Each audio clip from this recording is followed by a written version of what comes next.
மாண்புமிகு பேரவைத் தலைவர் அவர்களே, தலைவர் கலைஞர் அவர்கள்தான் மாற்றுத்திறனாளிகள் என்ற சொல்லை முதலாக பரிவோடு உருவாக்கினார். அதே அக்கறையோடு தான் நானும் அந்த துறையை கவனிச்சுக்கிட்டு இருக்கேன். நாங்க ஆட்சி பொறுப்புக்கு வர்றதுக்கு முன்னாடி இந்த துறைக்கான நிதி ஒதுக்கீடு 667 கோடி ரூபாயா இருந்துச்சு. ஆனா இப்போ இந்த நிதியாண்டுல 1432 கோடியா, அதாவது 2 மடங்கு உயர்த்தி இருக்கிறோம்.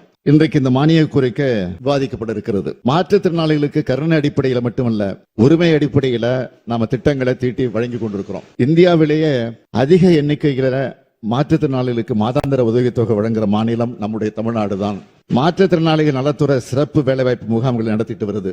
அரசு உயர் பதவிகள்ல மாற்றுத்திறனாளிகள் வேலைவாய்ப்பு பெறுவதை ஊக்குவிக்கும் பொருட்டு ஊக்கத்தொகை வழங்கிட்டு வரோம். மாற்றுத்திறனாளிகளுக்கு சுய தொழில் புரிய கடன் உதவி வழங்கக்கூடிய திட்டத்தை அறிவுசார் குறைபாடு உடையவர், புற உலக சிந்தனையற்றோர், தசைச்சிதைவு நோயினால் பாதிக்கப்பட்டவர்களின் பெற்றோருக்கு நீட்டி வச்சு அரசாணை வெளியிட்டு இருக்கிறோம். அரசு பணியாளர்களுக்கான தேர்வுகள்ல மாற்றுத்திறனாளிகளுக்கென நடைமுறைப்படுத்தப்பட்டு வரும் 4 விழுக்காடு இடஒதுக்கீடு மூலம் கடந்த 4 ஆண்டுகள்ல இதுவரை 493 மாற்றுத்திறனாளிகள் அரசு பணியை பெற்றுள்ளார்கள். இதேபோல மாற்றுத்திறனாளிகளை பணியமர்த்துறத தனியார் துறைகளை ஊக்குவிக்கிறதுக்காக குறைந்தது 10 மாற்றுத்திறனாளிகளை பணியமர்த்தி இருந்தால் அத்தகைய நிறுவனங்களுக்கு மாதந்தோறும் ஒரு நபருக்கு 2000 ரூபாய் வீதம் ஊதிய மானியத்தை ஒரு ஆண்டுக்கு அரசு வழங்கும்னு அறிவிச்சிருக்கிறோம்.